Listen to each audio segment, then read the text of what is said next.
Well, good evening, everyone. Thank you all for coming. Suppose we begin with the prayer. In the name of the Father, and of the Son, and of the Holy Spirit. Amen. Hail Mary, full of grace, the Lord is with thee. Blessed art thou amongst women, and blessed is the fruit of thy womb, Jesus. Holy Mary, Mother of God, pray for us sinners now and at the hour of our death. Amen. Our Lady of Guadalupe. Pray for us. St. Thomas More. Pray for us. In the name of the Father, and of the Son, and of the Holy Spirit. Amen. Welcome, one and all, to this fourth annual Chelsea Lecture. My name is John Dijak. I am the headmaster here at Chelsea Academy. Very privileged to host this lecture and invite our dear friend Father Paul Scalia to give this year's lecture. First, a little bit about the lecture. The Chelsea Lecture is an annual presentation dedicated to the life, faith, and thought of St. Thomas More and the spirit and culture that he nurtured in his home and among his friends. The lecture seeks to educate the community to live an integrated life, which seeks God in all things, places virtue at the forefront of all endeavors, and ennobles the local and national communities.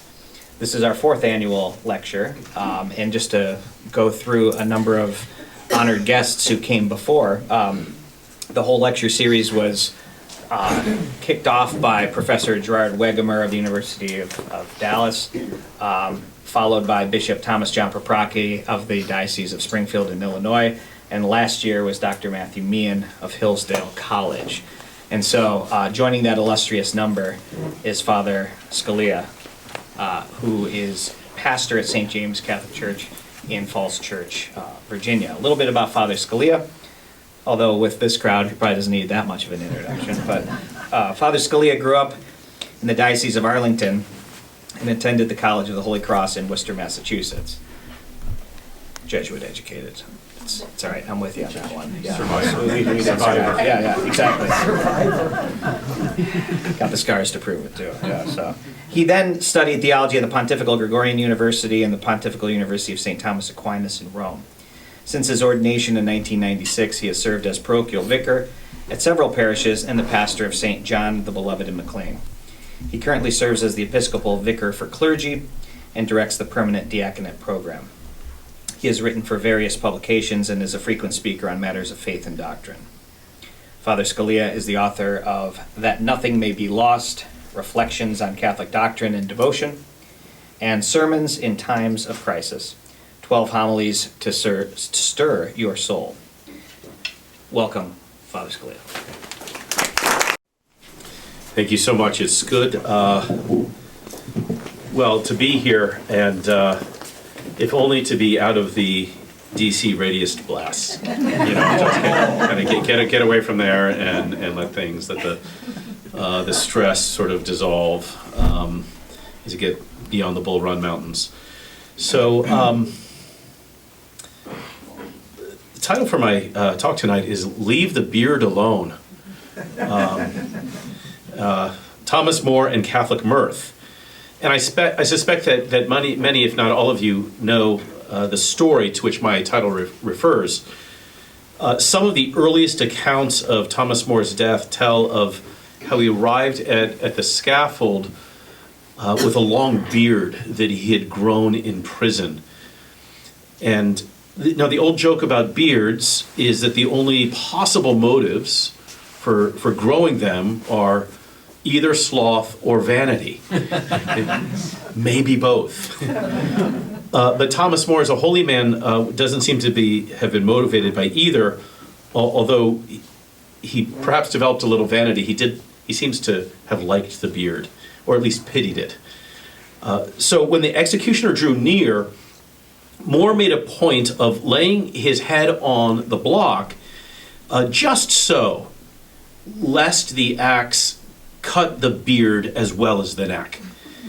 And some of the earliest accounts of his death not only describe how he did this, but also that he intended it as a joke. So, according to Edward Hall's Chronicle 1548, it says, "When he should lay down his head on the block, he, having great grey beard, striked out his beard, and said to the hangman, I pray you let me lay my beard over the block, Least you should cut it. Thus, with a mock, he ended his life. If you already knew this story, then you're doubtless familiar with the other jokes at that moment as well. It's worth reading a fuller account of More's martyrdom, which includes not just his jokes, but his prayers. When he came to the scaffold, it seemed ready to fall, whereupon he said merrily to the lieutenant, "Pray, sir, see me safe up, and as to my coming down, let me shift for myself." Help me up, I won't need help down. Being about to speak to the people, he was interrupted by the sheriff, and thereupon he only desired the people to pray for him and bear witness. He died in the faith of the Catholic Church, a faithful servant both to God and King. Then kneeling, he repeated the Miserere psalm with much devotion, and rising up, the executioner asked him forgiveness. He kissed him and said, "Pick up thy spirits, man, and be not afraid to do thine office. My neck is very short. Take heed, therefore, thou strike not awry for having thine honesty."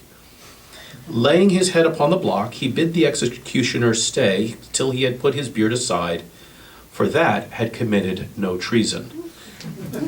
Thus he suffered with much cheerfulness. His head was taken off at one blow. Now, that a martyr is winsome and cheerful as he goes to death shouldn't surprise us. That's exactly what More himself saw in London's Carthusians as they were taken to execution. He was in the Tower of London, and his daughter Margaret was with him at the time, and he's quoted as saying, "Look, Meg, those blessed fathers be now as cheerfully going to their deaths as bridegrooms to their marriage." You'll never find an account of a martyr spitting out vengeful comments or raging against his persecutors. Unlike the 7 sons martyred in 2nd Maccabees, Christian martyrs don't taunt or threaten their executioners with retribution. Still, not many martyrs joke at the moment of their death. The only other one I can think of, at least, is St. Lawrence. St. Thomas More was able not only to keep his wits about him at the moment of his death, but also to be witty.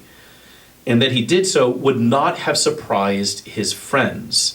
In his own lifetime, he was known for his mirth and his affability. In his lengthy description of More, Erasmus comes back again and again to More's wittiness and his capacity for friendship. More liked to joke that a Greek transliteration of his name, Morus, meant fool or moron, right? He had a pet monkey. That alone should indicate that this is a man of wit, or foolishness, but probably wit. So St. Thomas More's, his humor at the gallows is more than just gallows humor, right? It's a manifestation of his Christian virtue. By both temperament and training, he seemed to have a quicker wit than most people. He was readier to turn a phrase and make a joke. But there's more to it than just his personality. He displays a quality that is part of his sanctity, a quality that is essential to the virtuous life, and even more essential during times of trial and persecution and, of course, martyrdom. Which is all to say that humor is serious business. Levity is a weighty matter. So in light of Thomas More's example, this evening I want to reflect on Catholic mirth, humor, affability, what it is, what it's not, and why it's important. So first, what exactly are we talking about? What is mirth? Well, it's variously named or translated. It's a readiness of wit, pleasantness in conversation, playfulness. These are different translations of the virtue eutrapelia, which St. Thomas talks about in the Summa, and he draws from Aristotle. Thomas locates this virtue under temperance, which restrains us from immoderate pleasure.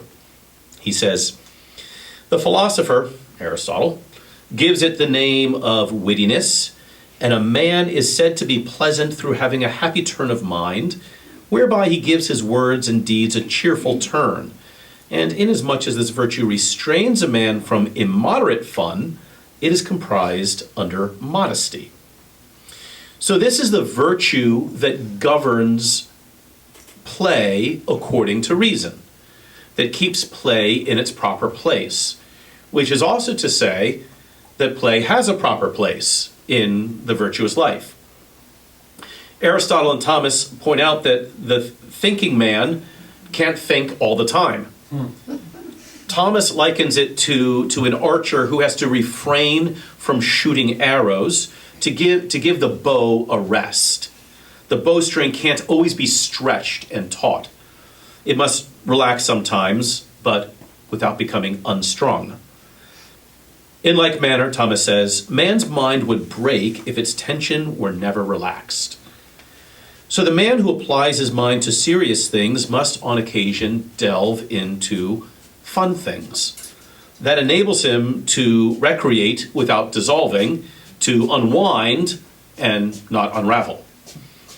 Thomas says, this relaxation of the mind from work consists in playful words or deeds. Therefore, it becomes a wise and virtuous man to have recourse to such things at times.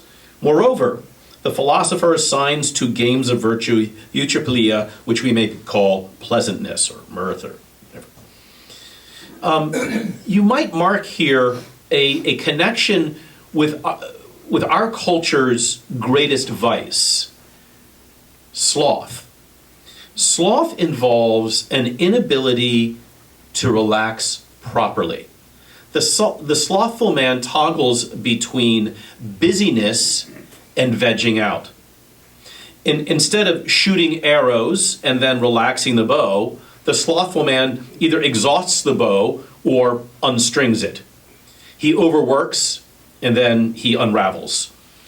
And I suspect that most internet traffic and the worst kinds of it is motivated not so much by greed or lust, but by sloth, the inability to relax properly.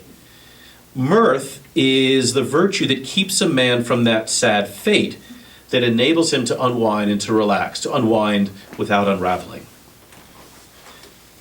Now, from what I've said, or miraculously what Aristotle and Thomas and I have said, mirth is a thinking man's game. It's a relaxing of the mind that's been hard at work. At the heart of humor, then, is an appreciation for the truth and the connected ability to perceive when things are out of whack. The capacity to perceive a disconnect or a disjunction. The appreciation for something zigging when it should have zagged. Some time ago, I heard humor referred to as sprung logic. Sprung logic. And it makes sense. A good joke springs laughter out of you because you suddenly see the inconsistency or the absurdity in something. And in that way, it pays tribute to logic. Because in order to perceive the inconsistency or the absurdity, you need to be a logical kind of person. Logically then, this means that unthinking people are unfunny. Which surprises nobody, right? We all know people like that. It reminds me of a wonderful description of a man, a description that's attributed to Samuel Johnson. He was not only dull, but the cause of dullness in others. So, in popular culture, reasonable and logical people, or aliens like Mr. Spock, are depicted as humorless, when it's actually just the opposite, isn't it? Only the man with reason, logic, and a sense of truth can also have a good sense of humor. Thomas More's wit wasn't an outlier or just some other aspect of his personality, sort of an appendage to his personality. He wasn't a great philosopher and lawyer and writer and also funny. His mirth was the logical outgrowth of his legal, philosophical, and theological mind. Dull and lazy people aren't funny because their minds are blunt instruments. so they can't turn them to witty and pleasant things. If your mind hasn't been hard at work thinking about serious things, then it has no need and no capacity to turn to lighter things. So those who are more attached to the will than the intellect, or more attached to the passions than to the intellect, tend to be less funny. People concerned with power or their own status or control aren't funny and don't laugh very often, but they make good butt of jokes for others. The self-important and the self-indulgent aren't much fun. I mention these because this is what dominates our culture. This is what passes for humor in our culture. Not humor as something witty or a clever turn of phrase that leads to an aha moment of sprung logic. What we have in our culture is blunt force humor, like a punch in the face. It's mere sarcasm at times, or cynicism that doesn't require an interest in the truth, but actually just skepticism about it. Or humor as shock value, usually about saying something shocking, usually about sexual things, that's trying to compensate for wit. And people will laugh at that at first, usually a nervous laughter, because someone has said something he shouldn't. But that laughter fades, and the shock jock comedian needs to ramp things up more and more to compensate. And this characterizes a lot of our so-called comedians. And it's entirely unnecessary, of course, because an insult or a jab need not be name-calling or vulgarity. In fact, time was, even an insult was humorous and witty, sometimes even too funny to be insulted by. So Winston Churchill was famous for his retorts. Of one man he said, "He has all the virtues I dislike and none of the vices I admire." And the wonderful aspect of that phrase, I mean, aside from it's just being funny, is it shows a certain self-knowledge on Churchill's part. and it's insulting to the other guy and self-deprecating at the same time. He has all of the virtues I dislike and none of the vices I admire. Clarence Darrow is quoted as saying, "I've never killed a man, but I've read many obituaries with great pleasure." And Mark Twain, "I didn't attend the funeral, but I sent a nice letter saying I approved of it." So now all this brings us to, well, what are those things that are necessary for mirth, for this good sense of humor and wittiness? And these things that we find, not surprisingly, in St. Thomas More. The first is something I've already touched on, which is study. And it's always good to study, right? That's always a good thing. But the point is that the virtue of mirth or wit presumes an exercising of the mind. That affability, that capacity for friendship, it requires that desire for the truth, that desire to know what is true. C.S. Lewis talks about this in The Four Loves when he talks about friendship. That friendship begins with a common interest. And if you don't have a destination, you're not going to have any fellow travelers, he says. And so this capacity to study, and not just this, as I don't need to tell this crowd, the study I mean here isn't of immediately practical things. I mean not just studying, but the virtue of studiositas, studiousness. That habit of applying the mind to attain knowledge, not for any motive other than to rejoice in what is true, because we have first wondered about it. It's the disposition to receive the truth, because, well, we're designed for it, and we are too small to conquer it ourselves. Which brings us to the next, and the most important, the central ingredient for this virtue of mirth, which is humility. That humor and humility go together explains why at his execution More could both joke and pray. Could both joke about his beard and pray the Miserere. And hence the connection of these things help us understand Chesterton's great quips, right? That Lucifer's fall was due to gravity, and that the good angels can fly because they take themselves lightly. The thing, especially about himself. lacks the humility to have humor. So one must have humility, or at least a willingness to be humiliated, in order to laugh. The humble man, because he lacks intellectual pride, sees things as they are. The one who is dominated by pride doesn't see things clearly. He sees things all out of proportion because of his pride. The humble man sees things in proper proportion. And so when something's out of proportion or inordinate, he can see that, he can perceive it, and laugh. Humor and humility are related words, right? They both come from humus, earth. Only the man who knows that he came from the simple earth can have a sense of humor. Because it's already funny and somehow disproportionate that this body, formed from the slime of the earth, should be imbued with an eternal soul. Perhaps the angels chuckled. The demons didn't. And to this day, they resent us hairless bipeds. They hate that we, embodied souls, in cooperation with God, can make more embodied souls destined for eternity. The demons feel like the joke is on them because we have a capacity that they don't. We, who are the union of simple earth and eternal soul. Humor, more specifically, a joke, is also an invitation to humility. A joke invites us to laugh, but an invitation to laugh means that we have to acknowledge our proper place in the world. If you want to laugh, you have to acknowledge I'm not the best or the smartest or the prettiest. And laughter, and I mean authentic laughter, not nervous or scornful or vengeful laughter, but authentic laughter requires a forgetfulness of self.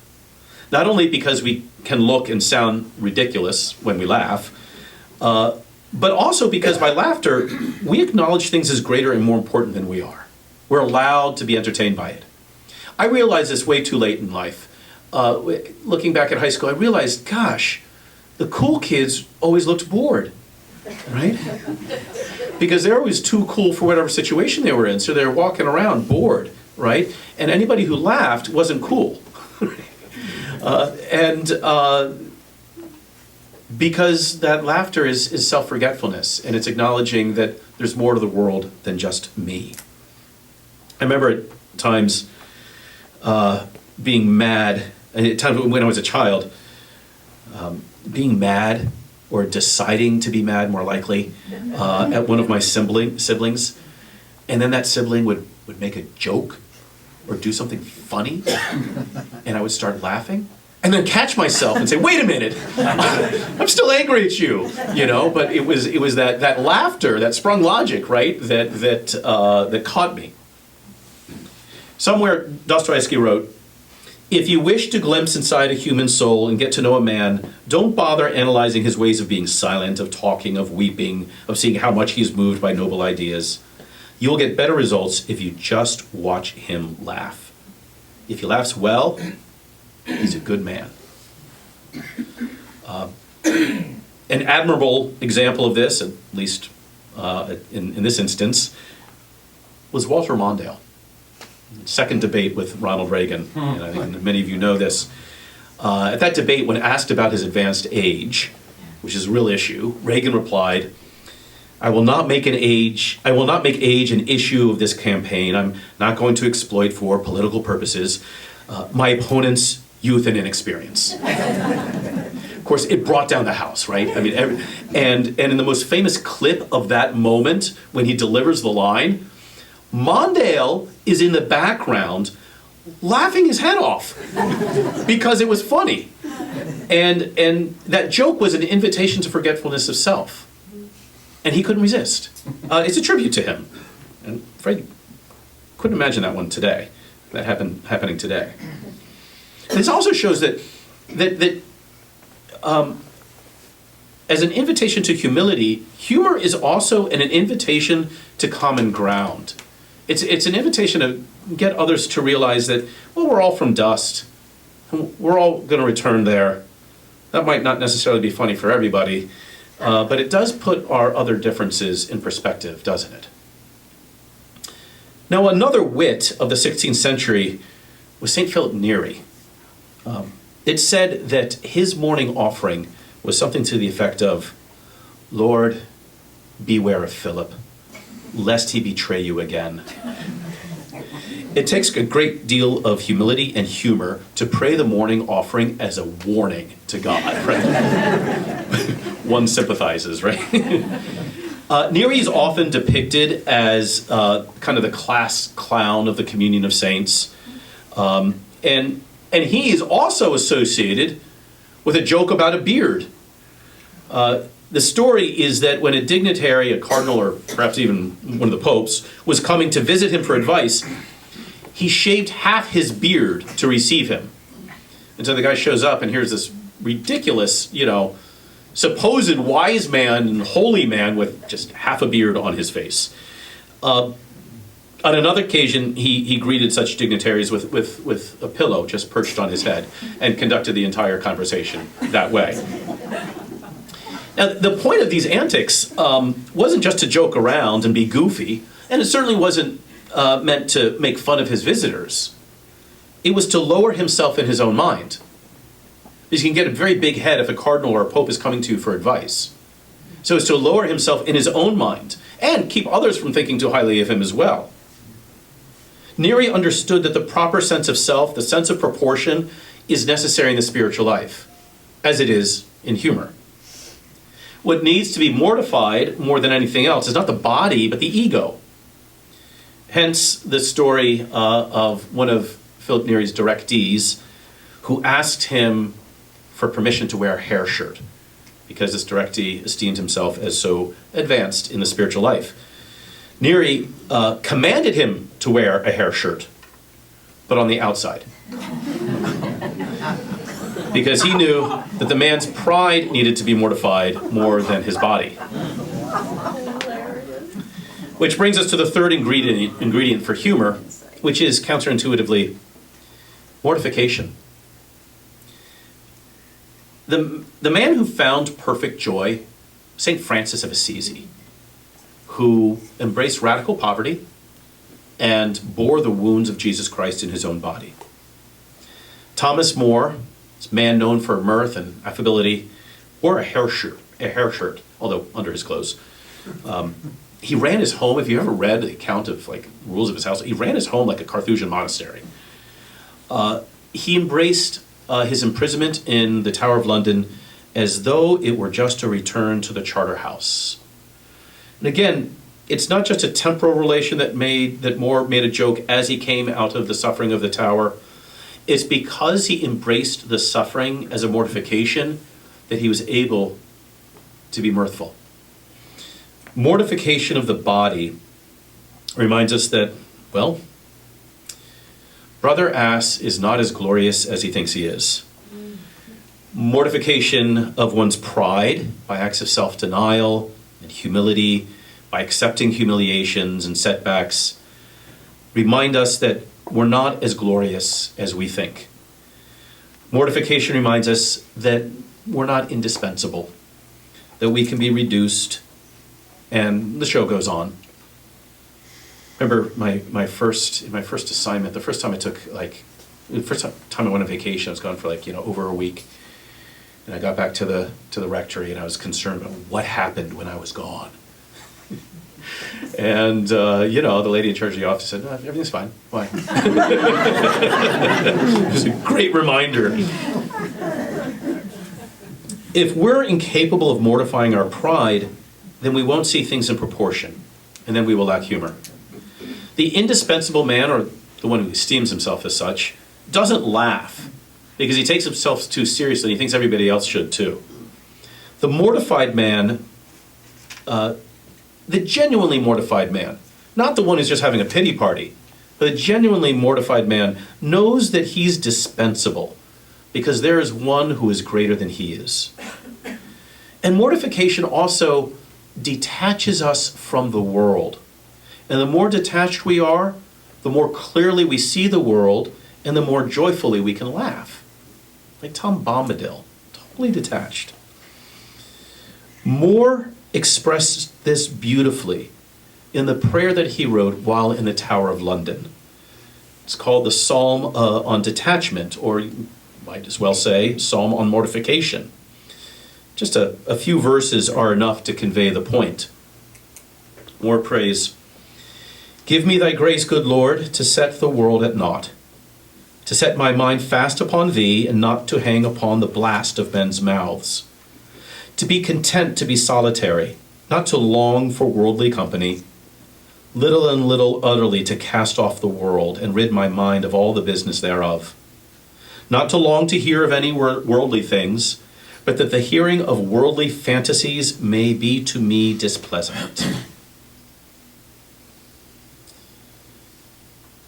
Finally, just a few words about why this virtue of Catholic mirth is important now. Well, simply because every virtue emerges as more important as circumstances grow more difficult. Courage is always important, but more so in battle or when facing death. The difficulty of our times in the country, in the world, in the church, can tempt us to two reactions: discouragement and anger. And if you haven't been tempted by those, then you haven't been paying attention. A healthy sense of humor keeps us from both. Keeps us from just reacting to things, instead helps us to respond properly. It keeps us from discouragement because we know how the Divine Comedy ends. We know that he has scattered the proud in their conceit, he has cast down the mighty from their thrones, and has lifted up the lowly. And it keeps us from anger because by humility we know our own weakness and smallness. And we know that without the grace of Christ, we would be every bit as wicked as those who do us wrong. St. Thomas More's day and age are a reminder of that. The church in his time was in grave need of reform. Always is, by the way. And More was, of course, one of the greatest advocates of reform in the church. He and his companion in the Tower of London, St. John Fisher.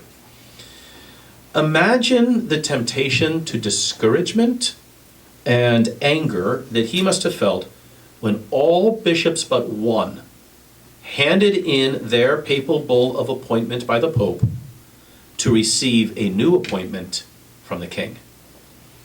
Everyone except John Fisher. But in More, we don't see any anger or discouragement. Instead, we find affability and lightness, wit and play, cheerfulness, even at his sentencing. As it's depicted in A Man for All Seasons, at his conviction, he says, I am the king's true subject, and I pray for him and all the realm. I do none harm, I say none harm, I think none harm. And if this be not enough to keep a man alive, then in good faith I long not to live. No rancor, no bitterness, no spitting out vengeful comments or threats, but a genuine and authentic concern for even those who persecuted him.